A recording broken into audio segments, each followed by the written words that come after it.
ceux qui ne me connaissent pas, moi je suis Aude Durusquet, je suis directrice du pôle Customer Success chez Wizville. Et aujourd'hui, on a du coup invité à témoigner le groupe Etam avec nous au travers de deux de ces marques. Tout d'abord, du coup, l'enseigne Etam avec Audrey Michaud qui va nous parler de tout ce qui est tout ce qu'ils ont mis en place en termes d'e-commerce et de digital. Et ensuite avec Belgia de Maison 123 qui va nous parler de la relance, en fait, comment l'enseigne a réussi à se relancer ces dernières années et à se démarquer dans un contexte retail particulièrement compliqué, on le sait, et en particulier dans le prêt-à-porter. Du coup, bienvenue Audrey. Je vais t'installer. Merci beaucoup. Du coup, bonjour à tous. Je suis ravie d'être là. Du coup, moi, c'est Audrey Michaud et je travaille chez Etam depuis maintenant à peu près 2 ans. Et je suis responsable des projets e-commerce et omnicanaux. Donc, je vais avoir une vision plutôt web sur la partie avis client. Je pense qu'on va s'installer, ce sera peut-être plus simple. Hop.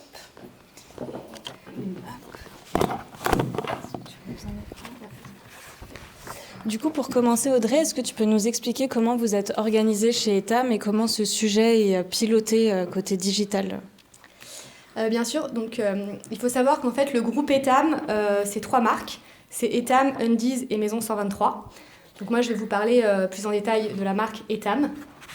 Donc on a la France, qui est notre premier marché en termes de chiffre d'affaires et qui s'appuie vraiment sur un très gros réseau de magasins. On est un retailer de base, donc on a plus de 330 magasins et qui s'appuie sur un site, notre site etam.com.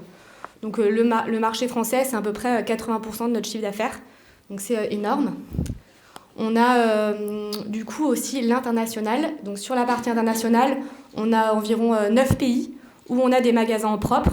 Et ensuite, on a la partie export où on n'a pas de magasins en propre dans ces pays, mais on est avec des partenaires locaux. Et aussi, donc ça s'appuie sur 12 sites e-commerce et dont 6 où on a mis en place Wizville.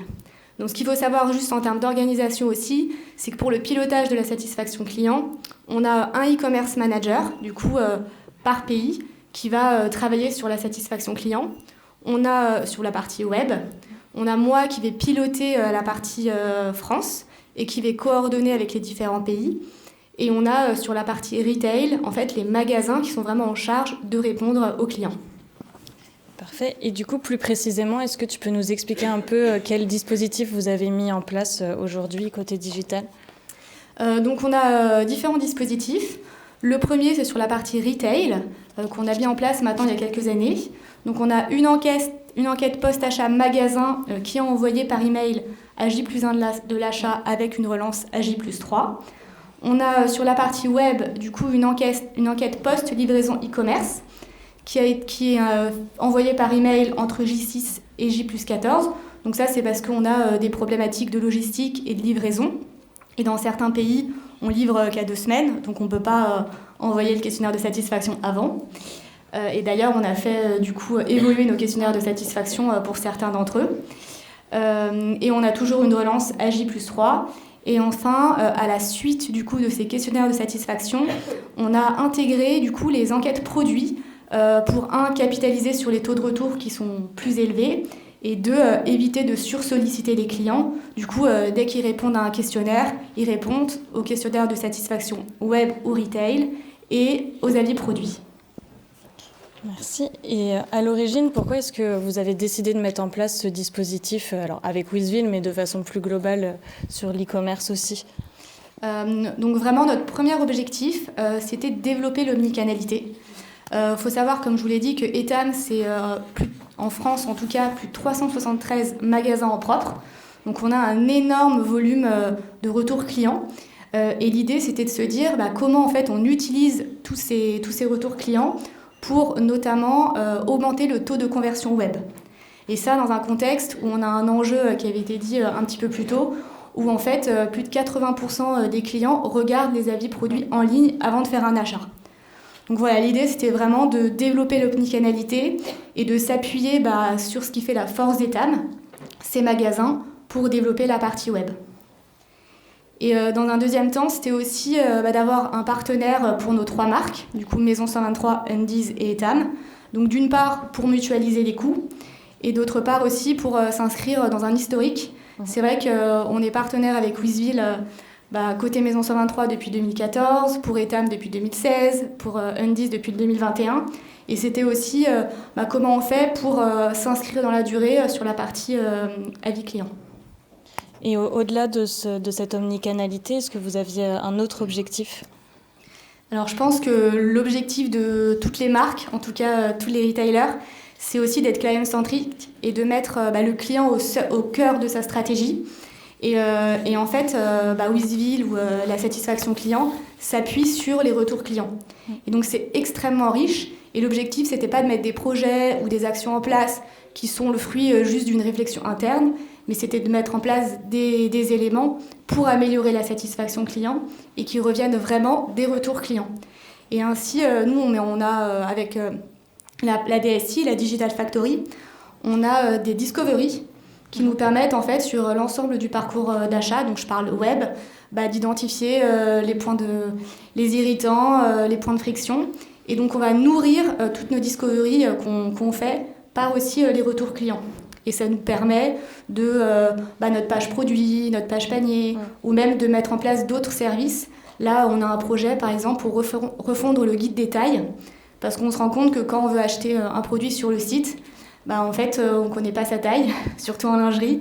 Et donc, on a fait un guide détail et on se rend compte qu'on a beaucoup de retours parce qu'il n'est pas 100% parfait. Mais c'est vraiment un retour client. Donc, il y a un vrai impact à mettre en place ce projet. Et tu nous disais tout à l'heure du coup que vous aviez beaucoup de pays, dont 6 intégrés à Wizville. Comment est-ce que vous avez géré justement l'international dans tout ça ? Alors, il faut savoir que la partie magasin retail, dans la partie retail, l'international, on avait déjà mis en place Wizville, donc en 2016. Là, l'idée, c'était sur la partie expérience web. Là, l'idée, c'était d'intégrer les avis produits, donc sur la partie internationale. Ensuite, on a donc pas sur l'ensemble de nos sites, mais sur 6 sites, on a intégré du coup Wizville. Pourquoi ? Parce qu'on a certains de nos sites qui ne sont pas en propre, qui sont intégrés par Globally. Donc, on a déjà on s'est déjà focus sur certains sites. Et enfin, on a adapté aussi notre page produit avec la notion de filtre. C'est-à-dire tous les avis, en fait, on fait remonter tous les avis produits sur l'ensemble de nos sites internet. Mais si c'est des avis produits en français, ils vont être sur le filtre français. Comme ça, on peut mettre en place tous les avis remontés, mais quand même s'adapter aux spécificités locales. Ok. Mais du coup, merci pour toutes ces infos sur le dispositif. Est-ce que maintenant, tu peux nous partager un peu les résultats que vous avez obtenus depuis le lancement ? Tout d'abord, déjà, c'est un succès, c'est ce qu'on peut dire. Donc, on est ravis chez Etam. C'est un succès aussi parce que en fait on commence à faire nos premiers pas sur l'omnicanalité avec un partenaire quand même sur la partie web et retail. Donc même si on a différentes équipes qui s'occupent de piloter la satisfaction client, c'est quand même aussi une manière de se comparer, d'échanger en interne. Quelques chiffres du coup depuis novembre 2023, quand on a mis en place les avis produits, c'est plus de 427 000 avis produits qui ont été récoltés. C'est aussi plus de 32 000 avis sur les enquêtes e-commerce. Donc c'est un volume de retours clients extrêmement important. C'est 70% de nos fiches produits qui ont des avis. Et en moyenne, on a 43 avis par fiche produit. Mais c'est des avis, en fait, pour certains produits, on en a un. Mais pour d'autres, on en a plus de 2500. Donc c'est hyper riche. Et on a surtout, parce que quand même le nerf de la guerre, c'est comment on augmente quand même notre taux de conversion. On a un impact qu'on a réussi à chiffrer, du coup de plus de 0,3% d'augmentation du taux de conversion, qui ne prend pas en compte non plus toute la partie expérience client qu'on fait évoluer du coup suite au retour client. Et d'ailleurs, avec toute cette donnée, tous ces volumes, comment est-ce que vous faites aujourd'hui pour piloter la satisfaction client et pour redescendre aussi l'information aux différentes équipes concernées ? Nous, c'était un gros enjeu chez Etam, parce que l'idée, c'est pas de mettre en place un outil, de faire travailler des personnes pour rien. C'est de mettre en place des projets et vraiment de les suivre et de mettre en place vraiment un plan d'action pour suivre et piloter la satisfaction client. Du coup, en termes d'organisation, même si on a un e-commerce manager dans chaque pays qui va piloter un peu la satisfaction de client de son côté, sur la partie web, sur la partie retail, du coup, c'est les magasins qui répondent. C'est plutôt l'équipe digitale, du coup moi, qui vais coordonner et partager en fait les différents éléments aux équipes. Donc nous, tous les lundis, on a un comité digital. Pour ce comité digital, moi je modère tous les avis produits qui sont négatifs. Ensuite, on analyse le NPS. On voit par rapport à la semaine dernière pourquoi il a évolué ou comment on se situe par rapport à nos concurrents. Et aussi, on analyse des irritants clients. Parce qu'en fait, un NPS, c'est un chiffre, mais on a vraiment l'analyse des verbatims. Et ça se traduit du coup par un pilotage opérationnel extrêmement concret. Notamment, en fait, moi, quand je lis tous les avis, c'est en fait, la description d'un tel produit, elle est fausse. Le visuel, en fait, il ne correspond pas à la bonne couleur. Donc c'est un travail un peu de titan, mais en fait, ça nous permet de connaître et d'avoir toutes nos fiches produits qui sont parfaites. Et après, on fait des analyses beaucoup plus globales, du coup, pour d'autres marques. Mais ça s'inscrit dans une communication plus trimestrielle. Et du coup, on voit vraiment bien que c'est devenu un sujet central dans l'entreprise. Et je sais aussi que vous avez pas mal de projets encore à mener pour aller plus loin. Est-ce que tu peux nous partager un peu vos enjeux à venir ? Donc notre premier enjeu, c'est que WizVil, c'est une très bonne solution, mais elle doit évoluer. Tout comme nous, côté Etam, on évolue. Et quand on a mis en place du coup le projet sur l'affichage en fait des avis produits magasins et web sur nos fiches produits, en fait, on s'est rendu compte qu'on avait mis en place un schéma modèle coloris, modèle couleur, AMC. Et donc en fait, les avis d'une culotte noire remontent sur la culotte noire. Alors qu'une culotte du même modèle, exactement pareil, rouge, va avoir potentiellement 0 avis. Donc on va se retrouver avec des avis, 2500 avis sur un modèle et un avis sur un autre modèle, alors que c'est juste la couleur qui change. Et c'est extrêmement dommage. Et donc l'objectif, c'est de capitaliser sur nos best-sellers et de mettre en place du coup les avis sur d'autres produits qui correspondent. Donc ça, c'est un de nos travails, voilà, de sortir de la limitation modèle coloris et aussi du coup de faire évoluer nos outils en interne, parce que nous, pour l'instant, on travaille avec le Flulingo et le Flulingo, il est au modèle coloris. Donc ça nous apporte à nous poser plusieurs questions et plusieurs problématiques à ce sujet. Okay, très clair. Et du coup, je sais aussi que vous voulez aller plus loin sur la partie internationale. Oui, alors c'est marrant parce qu'en fait, si on revient étape par étape, en fait, au début, on s'est appuyé sur nos magasins parce que c'était des retailers qui nous permettaient de récupérer énormément d'avis produits pour le mettre sur nos sites internationaux. Maintenant, l'idée, en fait, c'est de s'appuyer sur notre site français, etam.com, où on recueille énormément d'avis. Pour vous donner une estimation, c'est 350 avis produits par semaine qu'on a sur le site France. Et sur le site, sur nos sites internationaux, c'est plutôt 10. Donc on a beaucoup d'avis, des avis sur les produits parce qu'on vend quasiment les mêmes produits sur nos sites internationaux. Et l'idée, c'est comment on capitalise sur ces avis, notamment en traduisant les avis français dans une optique du coup de localisation et tout en prenant en compte les enjeux SEO également. Et est-ce que tu as un dernier enjeu à nous partager ? Donc, je pense que l'un des plus gros enjeux quand on veut mettre en place dans une entreprise, surtout de la taille d'Etam, mais en fait dans n'importe quelle entreprise, c'est comment en fait on diffuse la culture client dans l'organisation. Parce qu'on peut avoir le meilleur outil, si en fait les équipes se l'approprient pas, de toute façon ça marchera pas.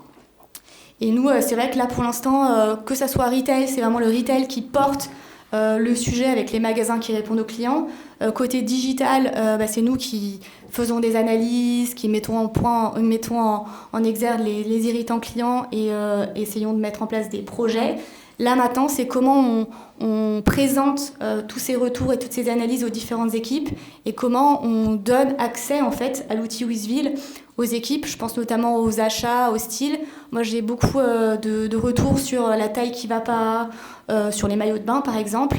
Là, l'idée, c'est que toutes les équipes puissent se nourrir eux-mêmes et voient qu'en fait, il y a une action concrète dans les retours clients qu'importe où on soit dans l'entreprise, à n'importe quel niveau et dans n'importe quelle équipe. Et même dans la réponse aux avis, j'imagine aussi que toi, ça va te décharger si les autres catégories managers peuvent aussi en faire un peu. Merci beaucoup pour toutes ces informations. Est-ce que vous avez des questions peut-être à poser du coup sur ce dispositif ? Personne ne se lance. Vas-y Timothée, avec grand plaisir. Est-ce que vous avez mesuré l'évolution du taux de conversion ? Vous avez isolé en fait l'impact des avis produits ? Alors ce qu'on a fait, c'est qu'on a fait un A/B test. Ce qu'on a fait, c'est plutôt qu'on a regardé avant la mise en place des avis produits, quel était notre taux de conversion sur nos fiches produits, et après, quel a été l'impact. Donc c'était avant-après sur la même période. Vous avez pu isoler en fait le fait que la seule nouveauté qui avait été lancée à ce moment-là, c'est les avis produits, donc c'était les avis produits qui étaient responsables. Exactement. Et puis aussi, sur certains avis produits du coup, qui n'ont pas d'avis, sur certains produits qui n'ont pas d'avis produit par rapport à d'autres, on voit aussi une différence. Est-ce qu'il y a d'autres questions ? Non, écoute, merci beaucoup Audrey. Merci beaucoup.